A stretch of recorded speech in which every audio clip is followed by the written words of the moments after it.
മനുഷ്യർ തന്നെ പ്രവേശനം വിലക്കിയിട്ടുള്ള വിചിത്രമായൊരു ദ്വീപുണ്ട് ഇന്ത്യയിൽ. ബംഗാൾ ഉൾക്കടലിൽ ആൻഡമാൻ നിക്കോബാർ ദ്വീപ സമൂഹങ്ങളുടെ ഭാഗമായ നോർത്ത് സെന്റിനൽ ദ്വീപിനാണ് ഈ അപൂർവമായ പ്രത്യേകതയുള്ളത്. ആൻഡമാൻ തലസ്ഥാനമായ പോർട്ട് ബ്ലെയറിൽ നിന്നും 50 കിലോമീറ്റർ മാത്രം അകലെയാണ് പുറംലോകവുമായി ബന്ധപ്പെടാത്ത ഗോത്രവർഗം താമസിക്കുന്നത്. ലോകത്തിലെ ഏറ്റവും ഒറ്റപ്പെട്ട മനുഷ്യവിഭാഗമായ ഇവർ സെന്റിനലുകൾ എന്നാണ് അറിയപ്പെടുന്നത്. ഏകദേശം 60,000 വർഷങ്ങൾക്ക് മുൻപാണ് സെന്റിനലുകൾ ആൻഡമാൻ ദ്വീപ സമൂഹത്തിൽ എത്തിയതെന്ന് കരുതപ്പെടുന്നു. പുറംലോകവുമായി ബന്ധം സ്ഥാപിക്കാൻ ഇഷ്ടമില്ലാത്ത ഇവരുടെ ഭാഷ, സംസ്കാരം, ഭക്ഷണരീതി, ആചാരാനുഷ്ഠാനങ്ങൾ എന്നിവയെക്കുറിച്ച് ഇന്നും വ്യക്തമായ അറിവില്ല. ദ്വീപ് നിവാസികളുമായി ബന്ധപ്പെടാൻ നിരവധി ശ്രമങ്ങൾ നടന്നിരുന്നുവെങ്കിലും എല്ലാം വിഫലമായിരുന്നു. ബന്ധപ്പെടാൻ ശ്രമിച്ചവർക്ക് അധികവും ജീവഹാനിയായിരുന്നു ഫലം. ബ്രിട്ടീഷ് ഗവൺമെന്റ് ഇന്ത്യ ഭരിക്കുന്ന സമയത്ത് ഇവരുമായി ബന്ധം സ്ഥാപിക്കാൻ ശ്രമിച്ചിരുന്നുവെങ്കിലും പരാജയപ്പെടുകയായിരുന്നു. ഭൂമിയിലെ ഇന്നത്തെ ഭാഷകളുമായി സെന്റിനലുകൾ ഉപയോഗിക്കുന്ന ഭാഷയ്ക്ക് ഒരു ബന്ധവുമില്ല എന്നും കണ്ടെത്തിയിരുന്നു.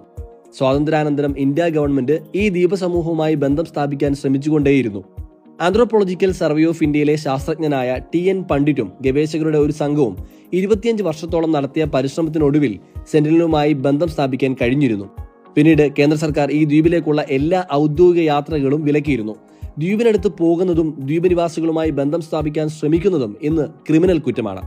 2004 സുനാമി ഇവരെ എങ്ങനെ ബാധിച്ചു എന്ന പഠനത്തിൽ നിന്നും മനസ്സിലാക്കാൻ കഴിഞ്ഞത് ഇവർ സുനാമിയെ അതിസമർത്ഥമായി അതിജീവിച്ചു എന്ന വസ്തുതയാണ്.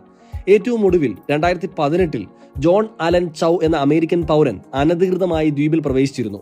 ചെറിയ രീതിയിൽ സെന്റിനലുകളുമായി ബന്ധം സ്ഥാപിക്കാൻ കഴിഞ്ഞിരുന്നുവെങ്കിലും അവസാനം ഇദ്ദേഹത്തെയും സെന്റിനലുകൾ കൊല്ലുകയായിരുന്നു.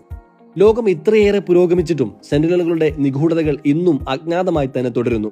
അവയുടെ ചുരുളടിക്കാൻ ആരും ശ്രമിക്കാത്തതിന്റെ മുഖ്യ കാരണം ജീവഭയം തന്നെയാണ്. ലോകത്തിലെ ഏറ്റവും ഒറ്റപ്പെട്ട ജനവിഭാഗമായ ഇവർ താമസിക്കുന്ന ദ്വീപിലേക്ക് പ്രവേശിക്കാൻ ശ്രമിക്കുന്നവരെ കാത്തിരിക്കുന്നത് വിഷം പുരണ്ട അമ്പുകളും കുന്തങ്ങളുമാണ്.